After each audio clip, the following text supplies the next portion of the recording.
আজ মজার মজার ইফতারি তৈরি করে সবাইকে খাওয়ালাম। বিসমিল্লাহির রহমানির রহিম। আসসালামু আলাইকুম। Hi everyone, welcome back another video. আমি আছি ফাতেমা, তোমাদের সঙ্গে সব সময়ের জন্য। আমি ঘরগুলো গুছিয়ে নিচ্ছি, যেহেতু ইফতার পার্টি আর রান্নাবান্নার ব্যাপার, তাই তেমন একটা সংসারের কাজ করা হয়নি। যতটুকু না করলেই নয়, গুছানো না করলেই নয়, ততটুকুই করেছি। আমার চ্যানেলে সবাইকে স্বাগতম, দোয়া ও ভালোবাসা। আমার ব্লগগুলি যদি ভালো লেগে থাকে, লাইক, কমেন্ট, শেয়ার এবং সাবস্ক্রাইব করবে। পাশে থেকে বেল আইকনটি বাজিয়ে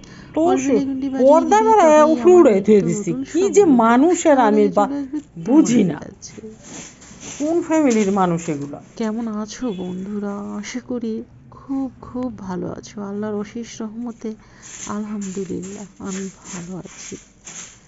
চলো বন্ধুরা, আমরা এই রোজায় আমাদের পাশের জনকে ভালো রাখি, আমাদের পাশের জনের খোঁজ খবর রাখি। ইফতার পরে যতটুকু পেরেছি ততটুকু করেছি। আমি আমার জায়গা থেকে আমার আশেপাশে যা আছে তাদেরকে দিতে পারবো। সবাইকে তো আর আমি দিতে পারবো না, সবাই সবার জায়গা থেকে তার আশেপাশের লোকদেরকে দিতে হবে, তাই না?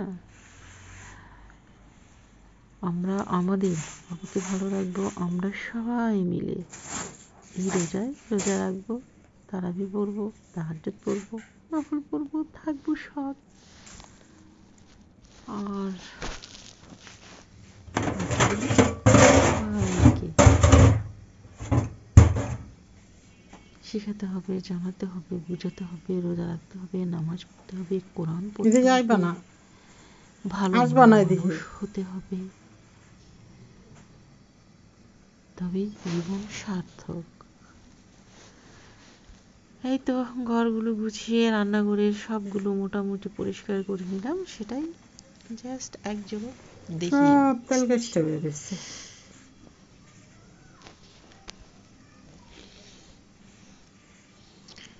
আমার রান্নাঘরটি অত বেশি বড় নয়, আর অত আহামরি কোনো জিনিসও নেই।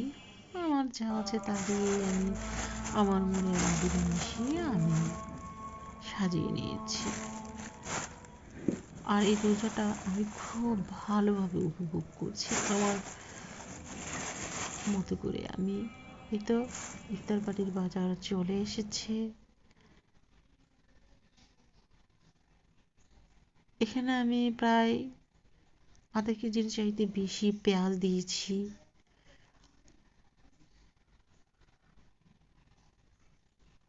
আধা কেজির মতো তেল দিয়েছি এবং তেজপাতা, গরম মশলা দিয়ে দিয়েছি, 1 কাপ আদা রসুনের পেস্ট দিয়ে দিয়েছি এবং ফ্লেভারের জন্য সরিষার তেল দিয়ে দিলাম 1/2 কাপের মতো, দিয়ে দিলাম 1 কাপ দই। পেঁয়াজগুলো ভাজার পরে আমি এগুলো আস্তে আস্তে দিচ্ছি, আর এটা রান্না হবে সম্পূর্ণ পানি ছাড়া। এখন আমি দিয়ে দিচ্ছি বিরিয়ানির মশলা। আজ রাঁধুনি বিরিয়ানির মশলাই কিনে নিয়ে এসেছে, তবে আমি একটি জিনিস দেখলাম, দোকান থেকে যতই কিনে আনা হোক, আমি যে মশলাটা ঘরে করি, যেই মশলাগুলো দিয়ে তার ফ্লেভার হয় অসাধারণ, ওখান থেকেও আমি কিছুটা দিয়েছি। এখানে 5 কেজি মাংস আমি ধুয়ে ঝরিয়ে রেখেছিলাম এবং ঢেলে দিলাম। হ্যাঁ, কিভাবে পানি ছাড়া রান্না করবো, এই যে দই দিলাম, তারপর টমেটো সস দেব, মাংস থেকে পানি উঠবে, সুন্দর হয়ে যায়। আর এভাবে মাংসটা খেতে না অনেক টেস্ট হয় পানি ছাড়া। টমেটো সস বা টমেটো পিউরি দুটোই আমার নিজস্ব করা, এবং টমেটো সস দিয়ে নেড়ে চেড়ে ঢেকে দিয়ে কয়েকবার, প্রায় 5-6 বার আমি জাস্ট উঠিয়ে নাড়া দিয়ে দিয়েছি। এত ভিডিওতে দেখা যাচ্ছে এত অল্প সময় রান্না হয়ে গেছে, এত অল্প সময়ে কিন্তু কখনো রান্না হয় না, কারণ অতটুকু তুলে ধরতে গেলে ভিডিও হয়ে যাবে অনেক বড়। এই তো আজকের মেনু ছিল শরবত, ডিম, শসা, লেবু, পেঁয়াজ, টমেটো, কাঁচামরিচ, পোলাও আর গরুর মাংসর রেজালা। এখন রান্না করে নিব পোলাও। এখানে আমি প্রায় বড় 2 কাপের মতো পেঁয়াজ দিয়ে দিয়েছি, তেল পরিমাণ মতো দিয়ে দিয়েছি, এখানে 5 কেজি পোলাওর চাউল এবং তেজপাতা গরম মশলাও দিয়ে দিয়েছি, কাঁচামরিচ দিয়ে দিলাম এবং আমি আদা রসুনের পেস্টও আমি দিয়ে দিয়েছি 1/2 কাপের মতো, দিয়ে আমি নেড়ে চেড়ে নিলাম এবং আমি ফুটন্ত গরম পানি দিয়ে দিলাম। হ্যাঁ, ভয় হচ্ছে তো এতগুলো চাউল এই পাতিলে কিভাবে হবে, না পাতিলের পানিটা যখন শুকিয়ে যাবে তখন আমি এখান থেকে ট্রান্সফার করে নেব, আলাদাভাবে বসাইনি আমি, এটাই।